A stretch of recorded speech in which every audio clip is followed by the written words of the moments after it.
Indigo સીવીઝ દ્વારા ઘોઘા દહેજ રોજ service ચાલતી હતી અને હવે ઘોઘા હજીરા સર્વિસ આજથી ચાલુ કરવામાં આવી છે।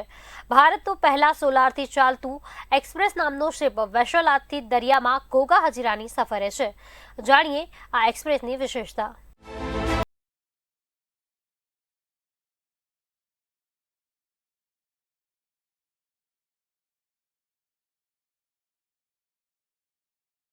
વોયેજ એક્સપ્રેસ 17 નોટની સ્પીડથી ચાલે છે, જે ઘોઘાથી હજીરા સુધીનું અંતર 3 કલાકમાં પૂરું કરશે। તે રોજ સવારે 9 કલાકે ઘોઘાથી નીકળશે અને હજીરા પહોંચશે, જ્યારે સાંજે 6:30 કલાકે હજીરાથી નીકળી 3 કલાકમાં ઘોઘા પહોંચશે। 15 વર્ષ જૂનું આ વેસલ જાપાન પાસેથી ખરીદવામાં આવ્યું છે।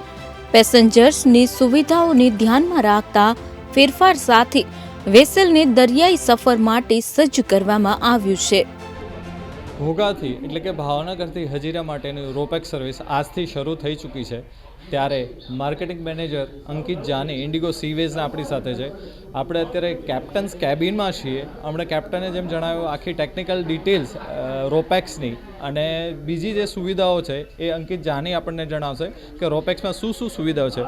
વેલકમ અંકિત, તમે જણાવશો અમારા દર્શકોને કે આમાં શું શું સુવિધા રોરો ફેરી સર્વિસ જે સિમ્ફની જેવું હતું એને બદલે આ વોયેજ એક્સપ્રેસ છે, તો એમાં શું શું નવી સુવિધાઓ આપવામાં આવી છે? Thank you very much for coming.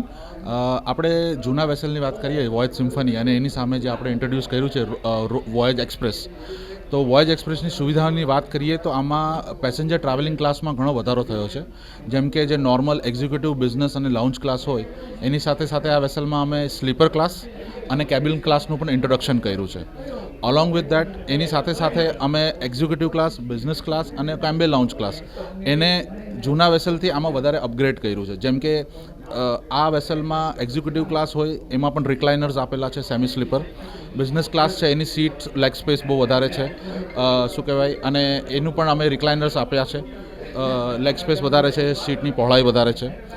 Cambay લાઉન્જની વાત કરીએ જે એક્સ્ટ્રીમલી વીવીઆઈપી પર્સન માટે હોય છે, જેની કેપેસિટી ઓનલી 22 છે, એમાં પણ એક્સ્ટ્રીમલી લાઉન્જ રિક્લાઇનર્સ આપેલા છે, જે આપણે તમે કોઈપણ સિનેમામાં ગોલ્ડ ક્લાસ કે એમાં પિક્ચર જોવા જાઓ છો તો એમાં જે પ્રકારના લાઉન્જ હોય છે એ પ્રકારના લોન્જની સુવિધા આપી છે, પ્લસ એની પેન્ટ્રી અમે સેપરેટ કરી દીધી છે। અપાર્ટ ફ્રોમ દેટ આ આખા જહાજમાં 3 અલગ અલગ રેસ્ટોરન્ટ છે। એક મેઇન રેસ્ટોરન્ટ છે જેની કેપેસિટી અરાઉન્ડ 100 to 110 માણસોની છે।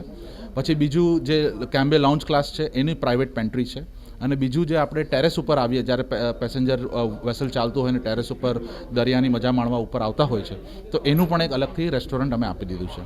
એની સાથે સાથે આપણે સ્લીપર ક્લાસની વાત કરીએ તો સ્લીપર ક્લાસમાં આપણે 80ની કેપેસિટી છે, એન્ડ ઇટ ઇઝ એ આપણે જે 2 ટાયર એસીમાં આપણે સફર કરીએ છીએ કે એસી બસમાં આપણે સફર કરીએ છીએ એના ઇક્વિવેલન્ટ છે। તો જે કોઈ માણસ જેને 3-4 કલાક આરામથી લાંબુ થવું હોય એની માટે પણ એ સુવિધા આપી છે। અને એની સાથે સાથે હવે આપણે ઇન્ટ્રોડ્યુસ કર્યું છે કેબિન ક્લાસ। કેબિન ક્લાસ આપણે ટોટલ 11 કેબિન છે આપણી સાથે। એક કેબિનમાં વધુમાં વધુ 4 માણસો નો સમાવેશ થઈ શકે છે, અને કેબિન ક્લાસ જે આપણે જે કેબિન આપ્યું છે it has a personal wash basin, personal TV, personal sofa, personal sleeping and luggage space, આ બધું પર્સનલ આપેલું છે। તો એક ફેમિલીને એક પ્રાઇવેટ મોમેન્ટ મળે છે એન્જોય કરવાનું, જાણે કે એ હોટલમાં રહેતા હોય છે, અને સાથે સાથે એમનું ટ્રાવેલિંગ। વોયેજ એક્સપ્રેસની લક્ઝરીની વાત કરીએ તો સંપૂર્ણ વેસલ એર કન્ડિશનર છે, તેમાં 3 કેફેટેરિયા છે, 22 રિકલિયાન સીટવાળું વીઆઈપી લોન્જ આપવામાં આવ્યું છે। સફર દરમિયાન બાળકોની કંટાળો ન આવે તે માટે ગેમ ઝોનની સુવિધા રાખવામાં આવી છે। 11 કેબિન સુવિધા આપવામાં આવી છે, જેમાં એક કેબિનમાં 4 વ્યક્તિઓનો સમાવેશ થાય છે, જેમાં બેડ, ટીવી, સિટિંગ એરિયા આપવામાં આવ્યો છે। એ સુવિધાને એ વસ્તુને ધ્યાનમાં રાખીને આ જહાજમાં આપણે ગેમ ઝોન પણ લાવ્યા છે। અરાઉન્ડ 7 થી 8 ગેમ લાવ્યા છે। વર્ચ્યુઅલ રિયાલિટીની ગેમ્સ છે જે આધુનિક છે આજના જમાનાની, તો બચ્ચાઓ એ ગેમ રમી શકે છે અને એ એન્જોય કરી શકે છે। ગેમ ઝોનની તમે વાત કરી તો it is open for all class people કે ખાલી જે કેબિન લોન્ચ છે કે વીવીઆઈપી લોન્ચ છે એની માટે છે? The game zone is open to all class of people. It is not that because only for VIP people. For all the class that are traveling, the passengers that are traveling, it is open to all class. સ્પીડની જો વાત કરવામાં આવે તો આ શિપની vessel શિપની speed શું હોય છે? આ વેસલ આપણું જે એક્ઝિસ્ટિંગ વેસલ છે વોયેજ સિમ્ફની એના કરતાં ઘણું ફાસ્ટ છે અને આનો ઓન એન એવરેજ ટાઈડ હોય, આપણે ફેવરેબલ ટાઈડમાં હોઈએ કે આપણે અગેન્સ્ટ ટાઈડમાં હોઈએ, ઓન એન એવરેજ 17 નોટ્સની સ્પીડ મળે છે આની. સો આપણે અગેન્સ્ટ ટાઈડ છે કે ફેવરેબલ ટાઈડમાં છે, આપણે મિનિમમ 3 થી 3.5 કલાકમાં આપણું ડિસ્ટન્સ ટ્રાવેલ થઈ જાય. ઇન્ડિગો સીવેઝના સીઈઓ ડીકે માનરાલે જણાવ્યું કે ડ્રેઝિંગ પ્રોબ્લેમના કારણે રોરો સર્વિસ થોડા દિવસો માટે બંધ કરવી પડતી હતી, પરંતુ રોપેક્સ સર્વિસમાં આ પ્રોબ્લેમ નથી આવવાનો. અમારી ઘોઘા હજીરા સર્વિસ રોજ ચાલશે. ભવિષ્યમાં અમે મૂળ દ્વારકા અને પીપાવાવ માટે ફેરી સર્વિસ પણ શરૂ કરીશું.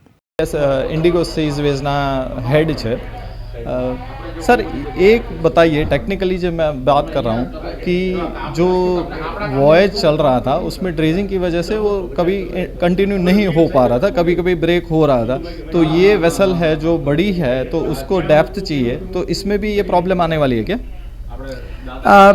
ये देखिए, जो हमको ड्रेजिंग का इशू हो रहा था वो हमें हो रहा था दाहेज में, लेकिन जब से हमारा जहाज़ घोघा और हजीरा के बीच में चला है हमको ड्रेजिंग का इशू नहीं है.